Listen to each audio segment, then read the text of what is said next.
Au début de ce mois, j'avais dit que notre thème du mois de septembre, c'était le rétablissement et la restauration. Le premier dimanche, j'avais parlé du rétablissement. Et j'avais parlé après, le nom de Jésus t'appartient.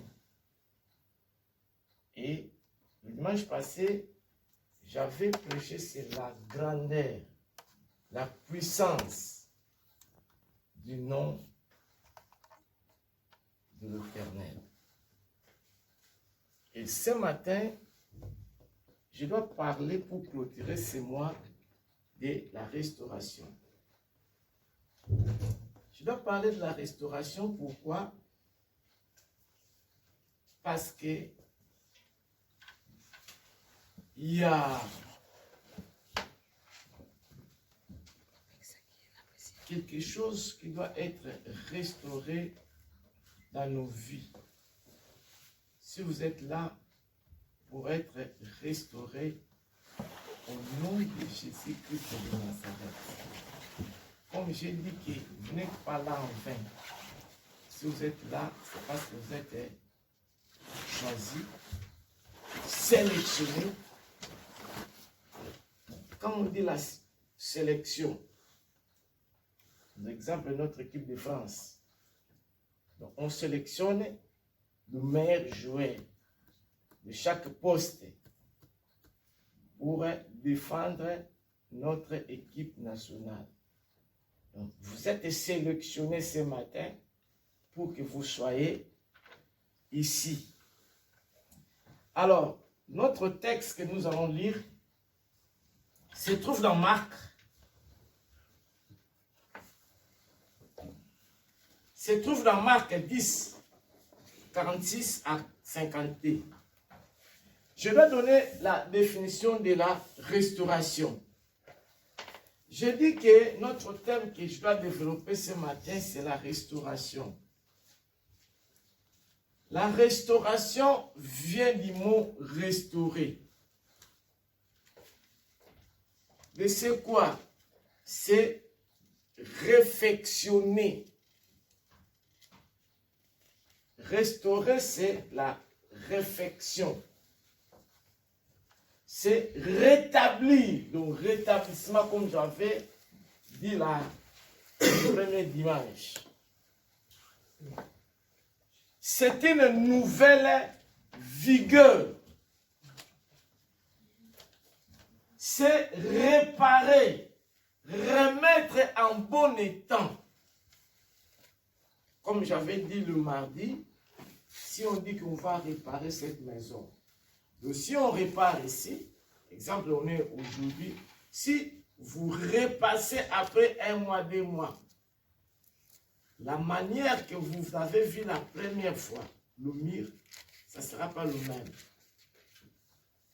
Donc, il y aura un changement. Donc, c'est remettre en vigueur, comme j'avais dit, c'est remettre en honneur. Alors, ce matin, le Seigneur veut nous restaurer totalement. Restaurer nos vies. Restaurer nos familles. Restaurer notre âme.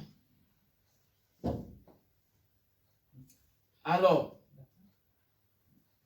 nous allons lire dans Marc 10, 46 à 52. Or, les gens qui étaient le mardi ici, j'avais dit par notre introduction que j'avais donné l'exemple d'une personne qui était malade. Dieu l'a guéri. Et j'avais donné le texte d'une autre personne qui était malade, mort même, mort. Et le Seigneur l'a ressuscité. J'avais donné 2 exemples, 2 textes que j'avais donnés le mardi. Premier texte d'une personne qui était malade. Nous l'avons vu, les gens qui étaient là mardi.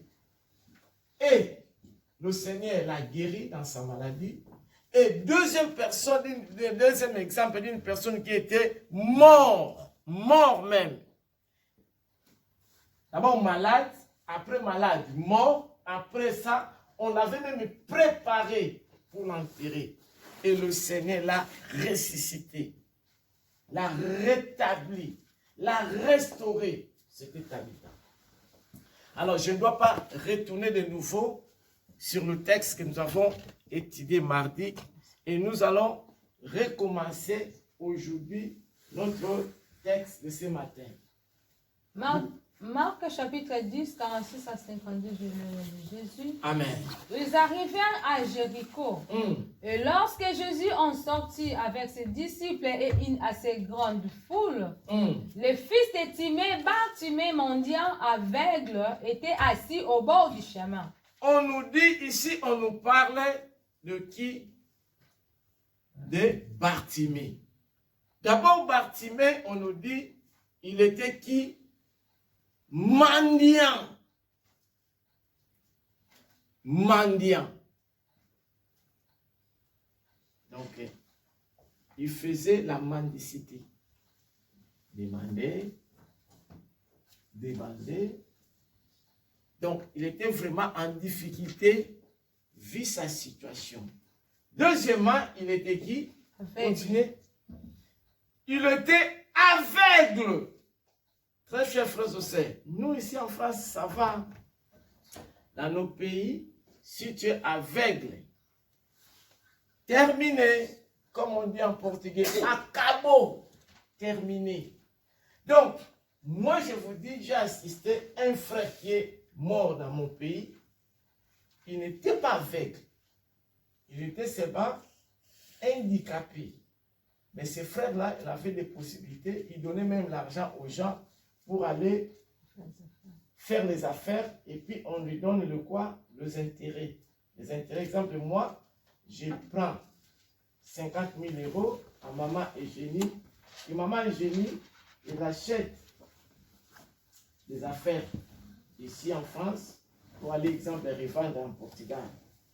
S'il avait 50 000, après la vente, il obtient combien? 70 000.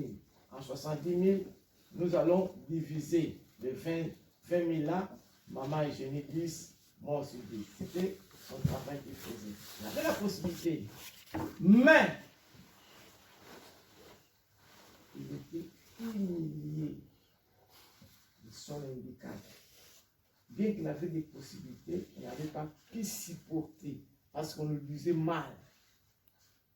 Il y avait même les gens qui disaient, pour qu'on te voie. Vous imaginez quelqu'un qui ne marche pas, ce n'est pas un handicapé qui marche avec du crâne et tout ça, mais un handicapé, donc il marche avec des... Ici, nous avons la facilité. On peut donner les quoi là?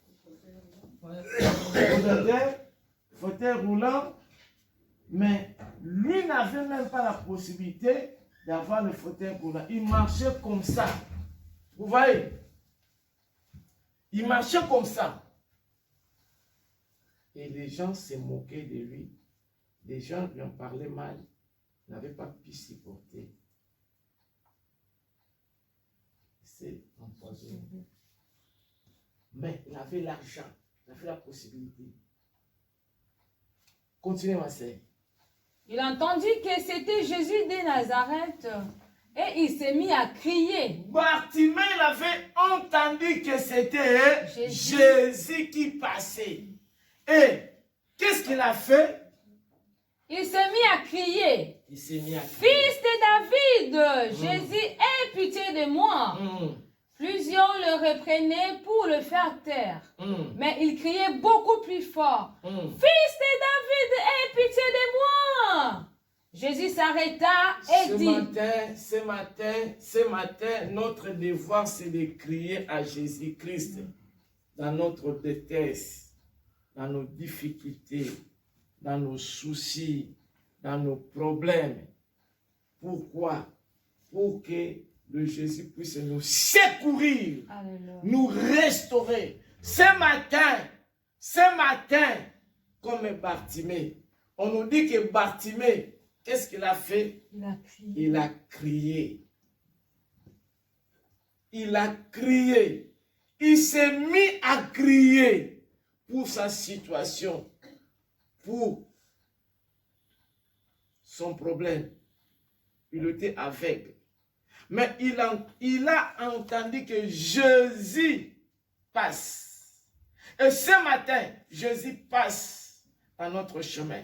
Jésus est là ce matin. C'est à nous maintenant de crier pour nos problèmes, pour nos soucis, pour nos difficultés, pour que Jésus puisse nous restaurer, nous rétablir et changer notre état. Continuez, ma sœur. Jésus s'arrêta et dit. Jésus s'arrêta. Pourquoi? Vu le cri de Bartimée. Parce qu'exemple, moi, je suis en difficulté. Je faim. Si je parle exemple à ma sœur, vous ne pouvez pas me chercher 5 € pour aller acheter du pain. Parce que je faim. Ma sœur, si elle en a, elle va me donner. Mais si je n'en parle pas, comment elle va savoir que je suis en difficulté? Bartimée a prié, a crié, a parlé à Jésus. Est-ce que tes difficultés, ce matin, tu vas le garder ou tu vas l'en parler en Jésus? Continue. Appelez-les.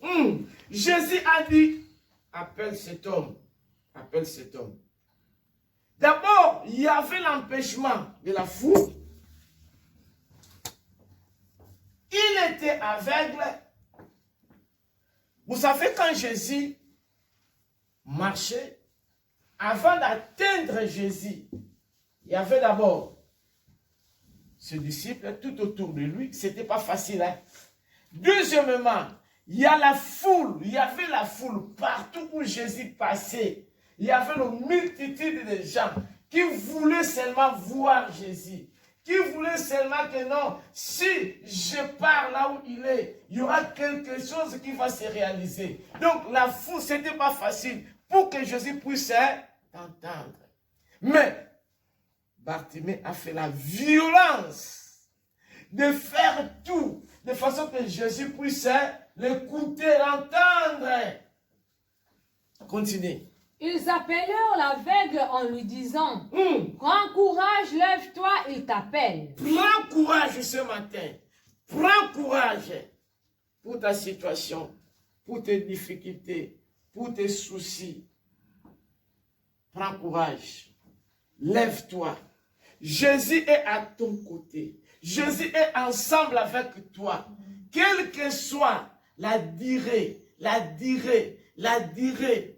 de ta souffrance. Ce matin, Jésus est là à nos côtés. Il veut nous restaurer. Il veut changer notre état. Dans le nom de Jésus de Nazareth. Amen. Continuez. L'aveugle jeta son manteau et s'éleva d'un bond vers Jésus. Jésus prenant la parole lui dit. Jésus prenant la parole et lui dit. Qu'est-ce que Jésus lui dit? Que veux-tu que je fasse? Que veux-tu que je fasse ce matin? Le Seigneur veut faire quelque chose dans notre vie. Le Seigneur veut réaliser de grandes choses dans notre vie. Le Seigneur veut changer notre situation. Mais il nous demande, dans ta souffrance, dans tes difficultés, dans tout ce que tu es en train de vivre, de traverser, que veux-tu que je fasse? C'est une question que le Seigneur nous pose ce matin. Moi, je ne sais pas ta situation. Je ne sais pas ton problème. Mais que veux-tu que le Seigneur fasse pour toi? Tu es en train de vivre une vie de péché. Le salut est là. Parce que la Bible nous dit, le salaire du péché, c'est la mort. Mais le Seigneur nous dit, que veux-tu que je fasse pour toi? Je suis venu pour que mes brebis soient sauvées. Il a laissé le ciel. Il est venu pour nous sauver. Il nous demande une question. Que veux-tu que je fasse pour ta maladie? Pour ta situation? Pour ta vie? Pour tes enfants? Il y a des choses que toi, tu vois que ça va bien, mais ça ne va pas bien. Il y a des choses que toi, tu vois que ça marche, mais ça ne marche pas comme le Seigneur veut. Il y a des choses que toi, tu vois que non, tout va bien. Je vous ai dit la fois passée, j'ai passé vers l'hôpital. Je me suis rencontré avec une femme. Vous n'allez pas croire. Mais la femme souffre d'une manière extraordinaire. Je l'ai vu seulement comme ça. Il me dit, papa, j'étais à Rangueil. J'étais à Montpellier. Je suis mal. Donc, s'il vous montre ici, très mal, pourri. Il dit, je souffre, mais si vous la voyez comme elle était, aucune idée qu'elle était malade. En forme, une belle femme. Il y a parfois quelque chose, quand tu es seul, c'est là où ça ronge. Quand tu es dans ta douche, c'est là où ça travaille.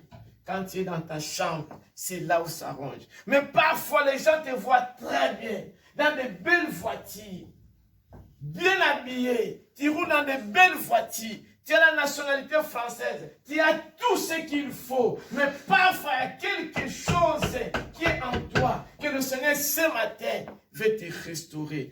Que veux-tu que je fasse? Le Seigneur nous demande cette question. Que veux-tu que je fasse? Ce matin, le Seigneur il nous pose cette question. Il nous pose cette question par rapport à ta vie. Continue ma sœur. Rabouni lui répondit l'aveugle, que je recouvre la vue. Je recouvre la vue. Parfois, toi, tu vois que tout va bien, mais tu es aveugle. Tu vois, je dis que je vois, mais les enfants aveugles. Tu as la situation aveugle, la maladie. Parfois, toi, tu vois que tout va bien, mais Dieu te voit quelque part, tu es aveugle. Que veux-tu que le Seigneur fasse pour toi? Bartimée a dit que je recouvrais la vie. Il y a quelque chose qui t'empêche d'avancer. Pour Bartimée, il était aveugle. Ce matin, je ne sais pas qu'est-ce qui t'empêche. Qu'est-ce qui t'empêche? Il ne voyait pas. Il était mendiant. Il était aveugle. Il était en difficulté. Il traversait la situation très difficile. Très chers frères et sœurs, la vie, c'est une chose qui est très importante pour nous tous. Mais si vous ne voyez pas, c'est compliqué. C'était compliqué pour Bartimée. Ce matin, toi qui es là, qui es tourmenté, tu es dérangé, il y a toujours des choses qui ne marchent pas. Le Seigneur veut nous restaurer. Continuez ma sœur. Et Jésus lui dit, va, ta foi t'a sauvé. Va, ta foi t'a sauvé. Aussitôt, il recouvra la vue et suivit Jésus dans les chemins. Amen. Bien-aimés en Christ, le Seigneur veut nous sauver. Le Seigneur veut nous restaurer. Je ne sais pas ta situation. Je ne sais pas ton problème. Je ne sais pas là où tu es bloqué. Je ne sais pas là où tu es coincé. Là où nous sommes coincés, Dieu n'est pas coincé. Là où nous sommes limités, Dieu n'est pas limité. Il lui dit, venez à moi, vous tous qui êtes fatigués, chargés. Je vous donnerai du repos.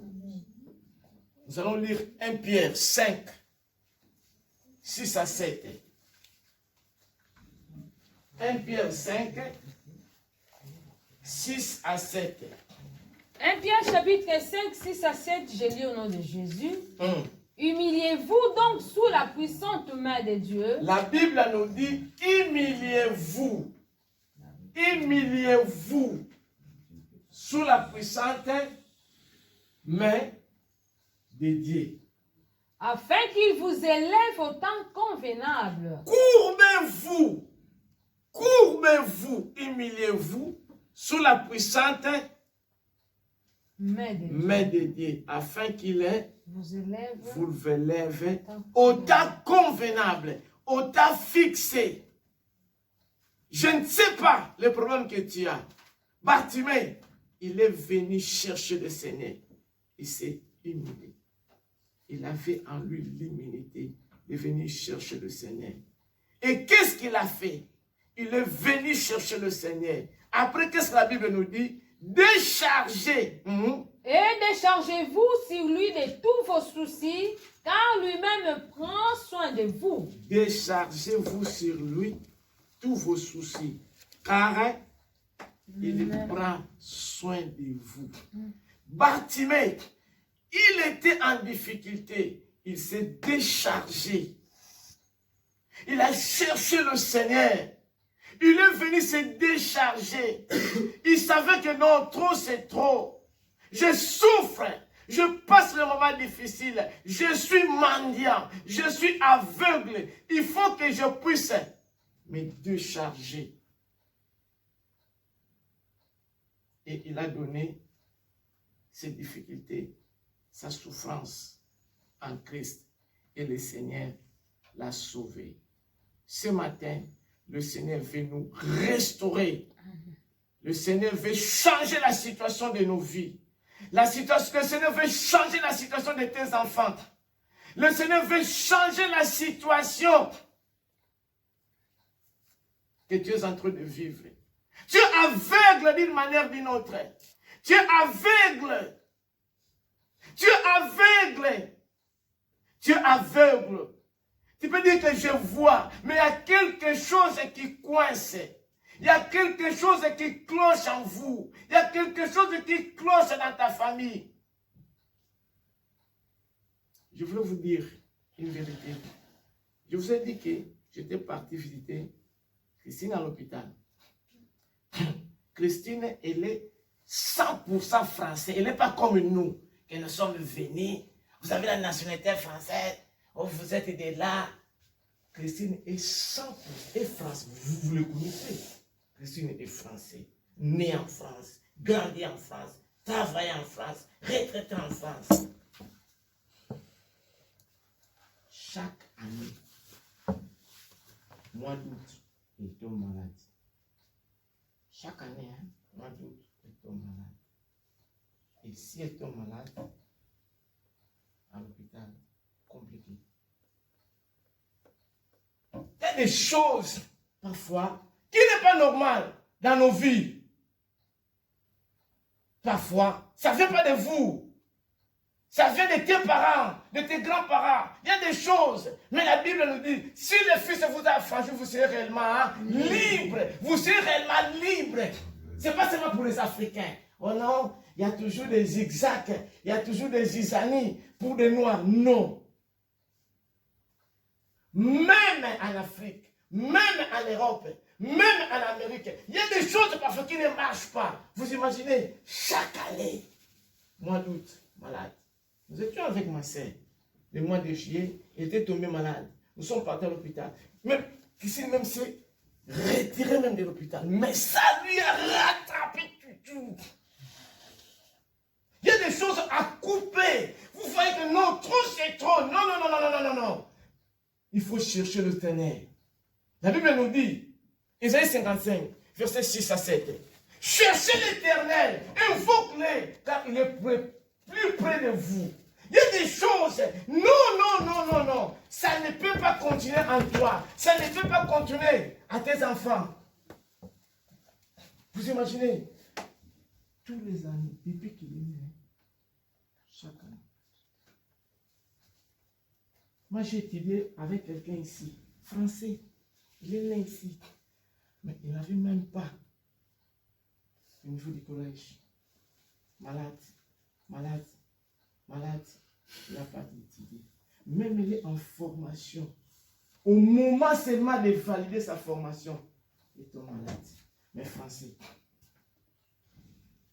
Ici en France.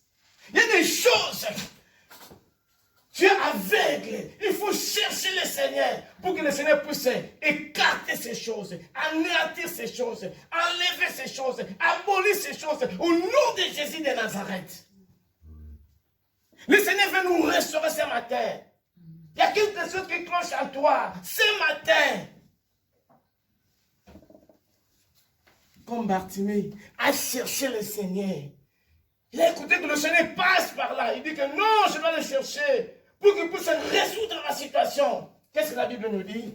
Cherchez l'Éternel pendant qu'il se trouve. Cherchez l'Éternel pendant qu'il se trouve. Après, invoquez-le tandis qu'il est près. Invoque-le, il est plus près de nous. Cherchez l'Éternel. Pour ta situation, le Seigneur veut nous restaurer. Le Seigneur veut nous rétablir. Le Seigneur veut changer la situation de nos vies ce matin.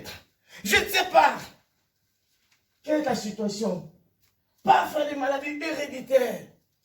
Si vous arrivez dans certains âges, tension. Il y a certaines familles, vous ne pouvez pas dépasser 50 ans. 40 quelques pour vous, il est mort. Ce sont des choses qui sont déjà établies dans certaines familles. Tout va bien. Mais pour se marier, c'est tout un problème. Il y a même la possibilité. Mais le mariage compliqué. Parfois, il se marie, mais pour mettre au monde, c'est compliqué. Mais ce matin, le Seigneur veut rétablir la situation de tout un chacun de nous. Même la situation qui est difficile, la Bible nous dit, rien n'est impossible à Dieu.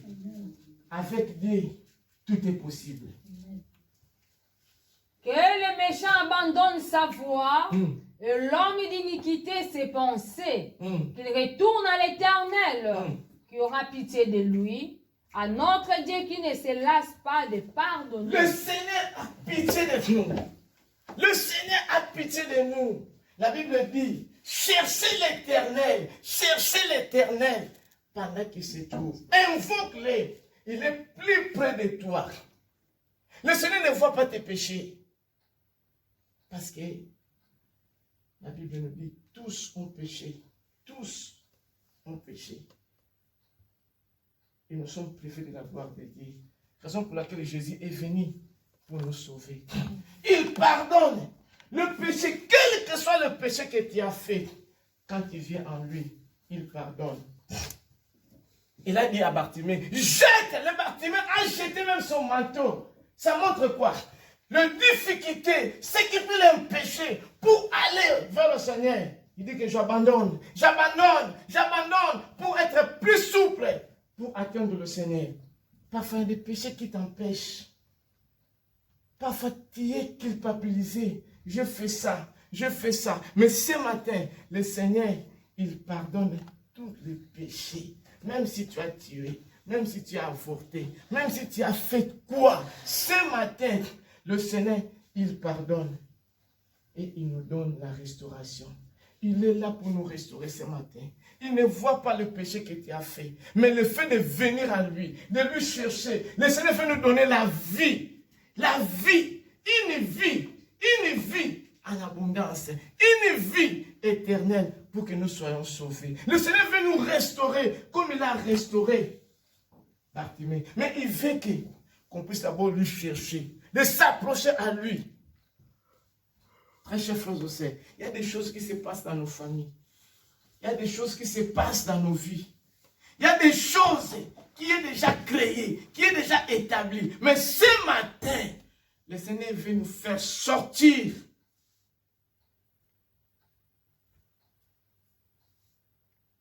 dans cet agenda-là familial au nom de Jésus de Nazareth. Très chers frères et sœurs, moi je voulais vous dire quelque chose. Moi je suis pasteur.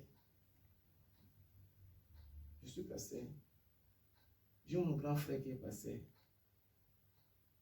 Et dans notre famille, il y a quelque chose qui cloche un peu, en commençant par nos pères. La sécurité. Ma soeur, mon épouse est là. Mon grand frère, en bas, pasteur. Son épouse, très bien. Lui, très bien. Félix des Élamais, très bien. Mais pour mettre au monde, c'est un problème.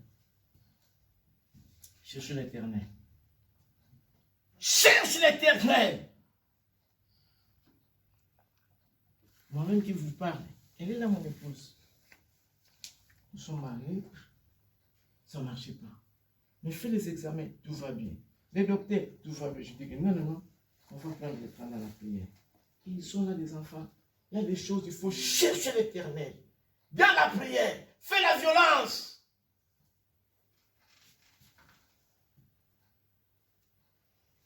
Vous savez ce que le Seigneur est? Le Seigneur, Jésus est là pour nous, ses enfants. Il cherche maintenant qui s'approche à lui pour recevoir ce qu'il a besoin. Mais des Chroniques 16, verset 9.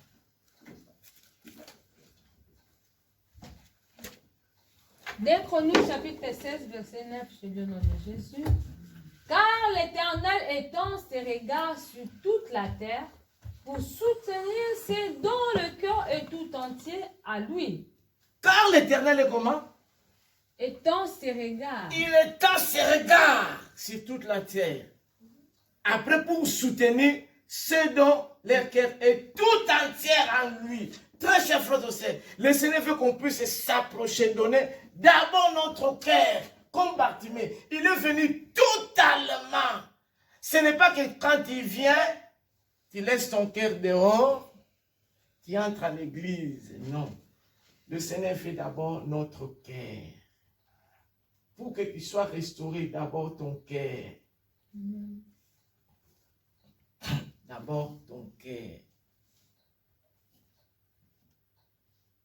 Recommence ma sœur. Le Seigneur comment? Car l'Éternel étend ses regards. L'Éternel étend ses regards. Il regarde. Il regarde. Tout le monde. Après. Pour soutenir ceux dont le cœur est Quand il regarde, papa, il veut soutenir ceux dont leurs cœurs sont tout entier à tout lui. entier en lui. Tu veux que le Seigneur puisse faire quelque chose dans ta vie, mais tu marches dans la vie des péchés. Un pas dedans, un pas dehors. Un pas dans le péché. Très cher frère aussi. Comment le Seigneur va te restaurer? Comment le Seigneur va te sauver? Comment le Seigneur va faire quelque chose dans ta vie? Mais le Seigneur fait d'abord notre cœur. Il faut un changement total en nous. C'est écrit aussi dans Psaume 14, verset 2. Le Seigneur veut nous sauver. Le Seigneur veut te bénir. Mais tu marches comment? Quelle est ta marche? Tu marches dans la vie de péché. Hypocrite. Nous sommes. Dans cette église, il n'y a pas ces gens de personnes. Il n'y a pas. Mais dans certains lieux, je répète beaucoup, un enfant de Dieu, soi-disant un enfant de Dieu, mais vous marchez dans la haine de ton frère. La Bible nous dit, aimez-vous les uns et les autres. Si je dis que j'aime mon frère, J'aime Dieu. il faut vraiment l'aimer de tout mon cœur. Ce n'est pas que je dis j'aime Dieu, mais mon frère qui est à côté, je le déteste. C'est un péché. D'abord l'amour sincère, le vrai amour. Que le Seigneur nous donne l'amour. L'amour. L'Éternel du haut des cieux regarde le Fils de l'homme. L'Éternel du haut des cieux regarde le Fils de l'homme. Pour voir s'il y a quelqu'un qui soit intelligent, qui cherche Dieu. Pour regarder si quelqu'un est intelligent pour chercher Dieu. Bartimée, il a cherché Dieu. Il a cherché Dieu pour son problème. C'est à nous maintenant de le chercher. Mon frère, je ne sais pas de la situation. Maintenant, le Seigneur nous appelle ce matin de lui chercher pour résoudre nos situations, pour transformer nos vies, pour nous bénir, pour nous assister. C'est à nous de lui chercher. Vous savez que le Seigneur, il se préoccupe pour nous. Il se préoccupe pour nous. Il se préoccupe pour nous. Parce que nous sommes précieux à ses yeux. Le Seigneur se préoccupe pour nous. Parfois, Jésus, il pleure quand il nous voit les faits de bêtises, les faits de péché. Parce qu'il est venu pour nous sauver. Le Seigneur, il se préoccupe pour que nous soyons bien. Il est venu pour nous donner une vie. Et une vie en abondance. Le Seigneur, il se préoccupe. Il se préoccupe. Il veut que nous soyons restaurés, rétablis. Errés. C'est écrit dans Ésaïe 62. Le Seigneur se préoccupe de nous. Ésaïe 62, s'il vous plaît.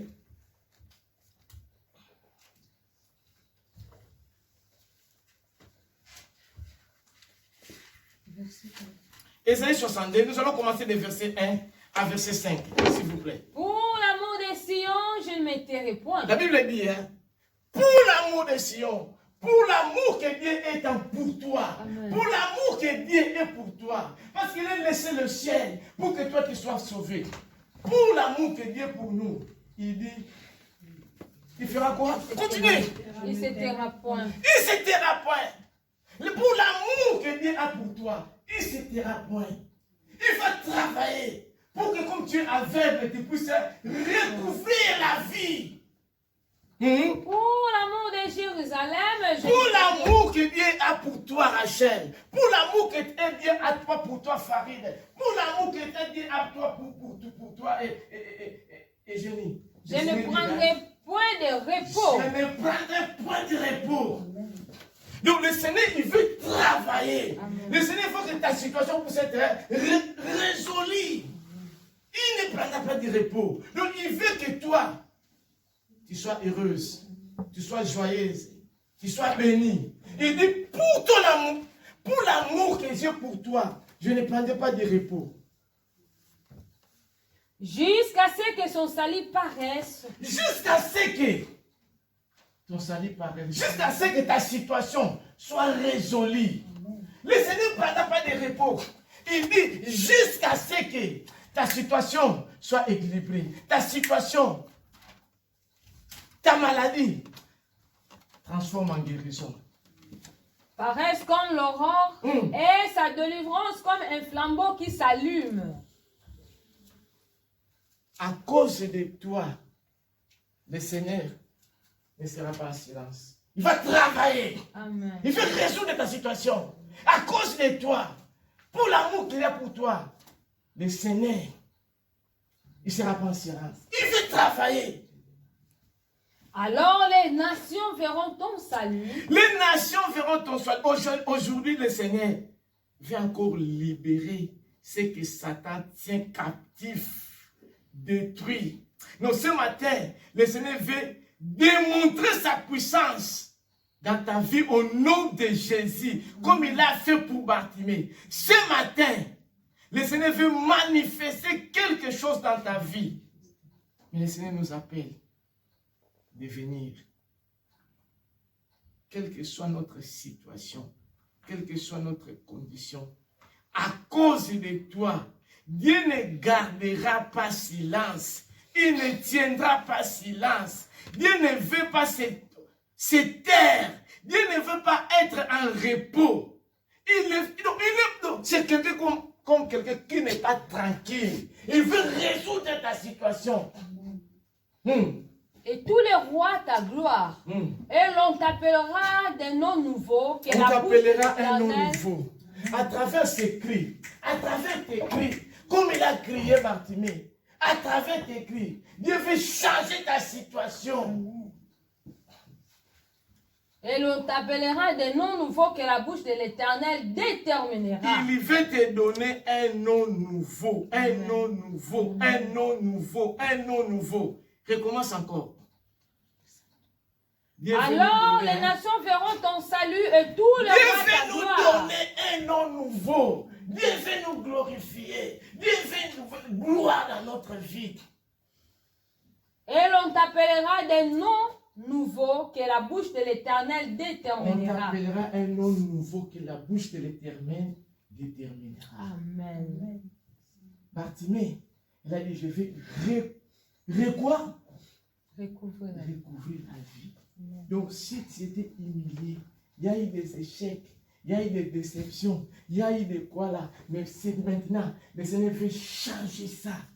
Un nom nouveau. Le Seigneur veut changer l'état de notre situation. Ce matin,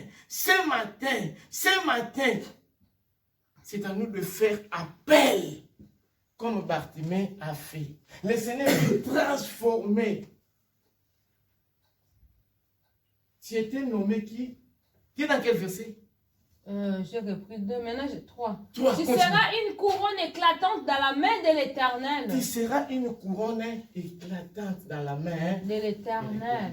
Hein? Un turban royal dans la main de ton Dieu. Hein? On te nommera plus délaissé. On ne te nommera plus délaissé. On ne nommera plus ta terre désolation, mais on t'appellera mon plaisir en elle. On t'appellera mon plaisir. Donc tu seras magnifique. Donc il y a les choses là anciennes, c'est comment c'est passé. Et l'on appellera ta terre épouse, car l'Éternel met son plaisir en toi. L'Éternel met ton plaisir, met son plaisir en toi, pour que les choses changent. Et ta terre aura un époux, comme un jeune homme s'unit à une vierge. Ainsi tes fils s'uniront à toi, et comme la fiancée fait la joie de son fiancé, ainsi tu feras la joie de ton Dieu. Le Seigneur veut nous donner un nom nouveau. Le Seigneur veut qu'on puisse recouvrir la vie. Là où nous étions des aveugles, là où les choses ne marchaient pas, Dieu ne veut pas prendre du repos pour toi. Il faut que tu puisses être restauré. Il faut que tu puisses être changé. Il faut que des choses nouvelles apparaissent dans ta vie. Très chers frères et sœurs,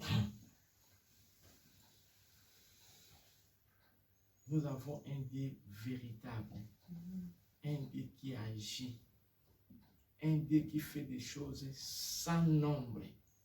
Ce matin, c'est à nous de faire appel à lui pour nous réconforter totalement.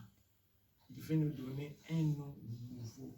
Le Seigneur veut changer quelque chose ce matin dans nos vies. Vous savez que Dieu a besoin que nous soyons heureux parce que nous sommes son héritage. Nous sommes son peuple. Le Seigneur fait de bonnes choses. Le Seigneur veut restaurer nos vies. Même si il y a des choses qui tardent, comme nous dit dans Habakkuk 2, 2 à 3. Mais ça s'accomplira toujours. Il n'est pas un homme pour changer, comme nous avons dit le mardi. Il n'est pas un fils. Habakkuk 2. Il n'est pas un homme pour changer. Il n'est pas un fils de l'homme qui, non, quand il dit A, il change à B. Non. Il est un Dieu le Tout-Puissant. Si nous venons en lui, si nous lui demandons quelque chose, si c'est sa volonté, le Seigneur nous accomplira. Le Seigneur nous le donnera. Au nom de Jésus-Christ de Nazareth. L'Éternel m'adressa la parole et dit, écris la prophétie. Écris la prophétie. Grave-la sur des tablettes. Grave-la sur ton cœur. Afin qu'on la lise couramment. Afin que tu la lises couramment. Car c'est une prophétie dont le temps est fixé déjà. Pour Bartimée, même si ça tardait, mais c'était déjà fixé. Hein? Elle marche vers son terme. Elle marche vers son terme. Et elle ne mentira pas. Elle fera quoi? Elle ne mentira pas. Elle ne mentira pas. Le Seigneur n'est pas un menteur. Si elle tarde, attends-la. Car elle s'accomplira certainement. Certainement. Ce que Dieu a pensé, a promis, a organisé pour toi, quel que soit le temps, quelles que soient les circonstances, ça s'accomplira. Ma sœur, ne vous en faites pas. Pour ta situation, Dieu veut restaurer. Dieu veut te rétablir. Dieu veut changer quelque chose. Dieu veut modifier quelque chose. Dieu veut transformer quelque chose. Même si ça tarde, il est l'Éternel. Quand il parle, ça va se réaliser. Le temps est déjà fixé. Très cher frère José, je ne sais pas ta situation. Je ne sais pas ton problème. Mais ce que moi je sais, tout ce que nous demanderons, tout, sans exception, le Seigneur est là. Amen. Si sa volonté, il va nous l'accorder. Il dit, tout ce que vous demanderez en mon nom, je le ferai. Je le ferai. Tout, sans exception. Ta maladie va donner la solution et la guérison. C'est à nous de s'approcher à lui, de lui demander tout ce que nous avons besoin. Et ce matin, le Seigneur veut nous restaurer. Bartimée est venu chercher le Seigneur. Il n'a pas vu la foule. Il n'a pas vu les empêchements. Il n'a pas vu que, non, je suis aveugle. Mais, il a fait son pas. C'est à nous maintenant de lui demander tout ce que tu as comme besoin. Je ne sais pas ta situation, je ne sais pas ton problème, je ne sais pas ses difficultés, mais ce que moi je sais, dans le nom de Jésus de Nazareth, rien n'est impossible à lui. C'est à nous maintenant de parler. Je voulais porter mon message. Je voulais dire quelque chose. Nous avons un Dieu tout-puissant. Nous avons un Dieu tout-puissant. Job l'a dit. Il est un Dieu tout-puissant. Job 42.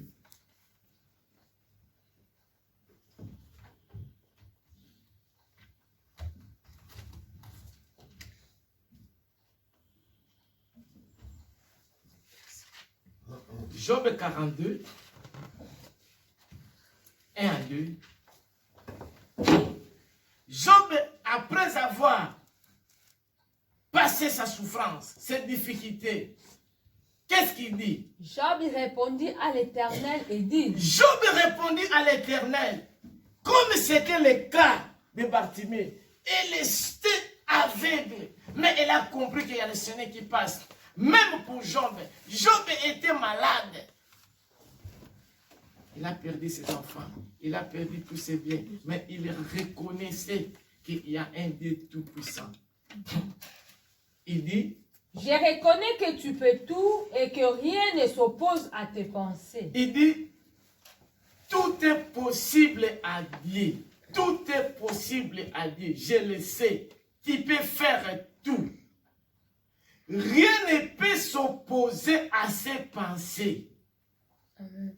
Rien. Rien ne peut s'opposer à ses pensées. Rien. Je reconnais qu'il peut tout. Tout. Très chers frères et sœurs, nous allons prier.